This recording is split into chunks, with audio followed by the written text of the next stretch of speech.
আমরা যারা এখানে উপস্থিত আছি, আমরা আজকে থেকে প্রতিজ্ঞা এবং স্পৃহার উৎসাহ লালিত হয়েছে। আমরা ওনার অনুভূতি শুনবো।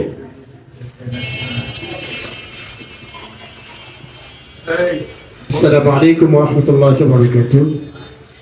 নাহমাদুহু ওয়া নুসাল্লি আলা রাসূলিহিল কারীম, আম্মা বা'দ।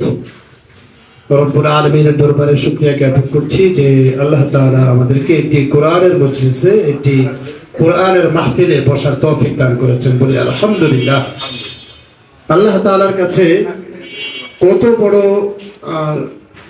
ইহসান আমাদের প্রতি, আল্লাহ রাব্বুল আলামিনের অনেক বড় ইহসান আমাদের প্রতি যে আল্লাহ তাআলা একজন কোরআনের হাফেজ, যিনি অসংখ্য প্রতিযোগীর মাধ্যমে প্রতিযোগিতা দিয়ে আলহামদুলিল্লাহ সিগার গ্রুপে 30 পাড়ার অনূর্ধ্ব 10 বছর বয়সী 30 পাড়া গ্রুপে 1 নম্বর হয়েছে এবং জাতীয় পর্যায়ে হুফাজুল কোরআন ফাউন্ডেশনের পক্ষ থেকে যে প্রতিযোগিতাগুলো হয়ে থাকে সেখানে ঢাকা উত্তর বিভাগে তিনি প্রথম হয়েছেন এবং জাতীয় পর্যায়ে চান্স পেয়েছেন।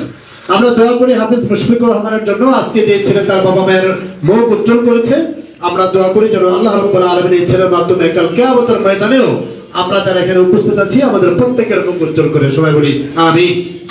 সর্বোপরি আরো একটি বিষয়, আমরা যারা এখানে উপস্থিত আছি, আমরা আজকে থেকে প্রতিজ্ঞা এবং স্পৃহার উৎসাহ লালিত হয়েছে। আমরা যেন আমাদের সন্তানদেরকে এভাবে বিশ্ববিখ্যাত হাফেজে কোরআন, আলেমে রব্বানী, হাক্কানী হিসাবে গড়ে তুলতে পারি, বিশ্বব্যাপী কোরআনের জয়গানকে ফুটিয়ে তুলতে পারি। আল্লাহ তাআলা আমাদেরকে সে তৌফিক দান করুন।